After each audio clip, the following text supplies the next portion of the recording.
ये बैंक जो स्ट्राइक आपने बुलाया है, क्यों बुलाया है और इसके बारे में जरा हमें बताइए। Of India officer association Delhi unit से जनरल सेक्रेटरी। आज का जो ये स्ट्राइक है, ये 2 दिन का स्ट्राइक है, 15 और 16। जो अभी हमारी वित्त मंत्री ने अपनी बजट स्पीच में अनाउंसमेंट करा कि मैं 2 बैंकों को प्राइवेटाइज करने जा रही हूँ, उनके साथ साथ एक इंश्योरेंस कंपनी को भी हम प्राइवेटाइज कर रहे हैं। तो ये प्राइवेटाइज करने का अचानक ही इनके मन में कैसे आ गया? इससे पहले आप कभी मर्जर कर रहे हैं, आज वो मर्जर भी स्टेबलाइज नहीं हुआ। जितने भी बैंक्स अभी तक मर्ज हुए हैं, कोई भी अभी तक स्टेबलाइज नहीं हुए। ये सरकार नहीं बोल सकती कि मर्जर करने से इतना फायदा हो गया। तो आज ये प्राइवेटाइजेशन के लिए आपने एक और नई बात कर दी, क्योंकि डिसइन्वेस्टमेंट के थ्रू आप अपने पब्लिक सेक्टर्स को बेचने को तैयार हैं। सरकार को किसी न किसी बहाने कहीं से भी उनको पैसे की जरूरत है, उसके लिए वो प्राइवेटाइज करके जो अपना शेयर है, जो अपना स्टेक है, उसको सेल आउट करेगी और पैसा वो कहां पर यूज करा जाएगा ये कुछ नहीं पता।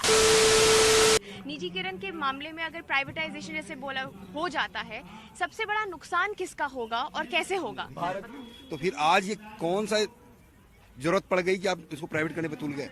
जो प्रॉफिट मेकिंग बैंक है उसको आपने लॉस मेकिंग दिखा रखा है, ऑपरेटिंग प्रॉफिट मेकिंग बैंक को भी आपने लॉस मेकिंग बना रखा है।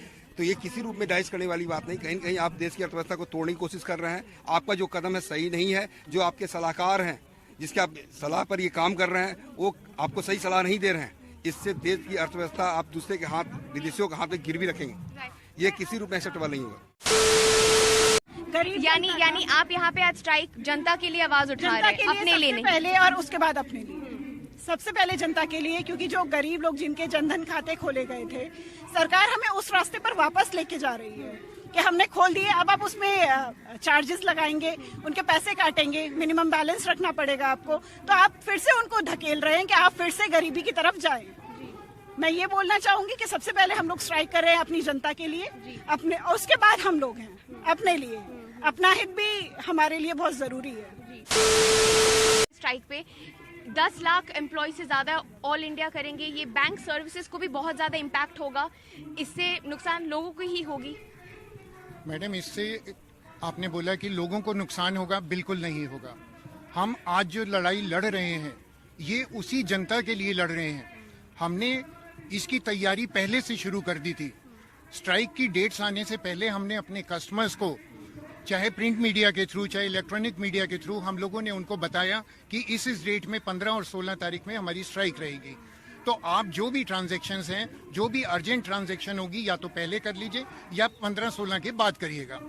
बाकी एटीएम्स हमारे वर्किंग हैं। नेट बैंकिंग के थ्रू कोई भी हमारा सामान्य ग्राहक जो है काम कर सकता है।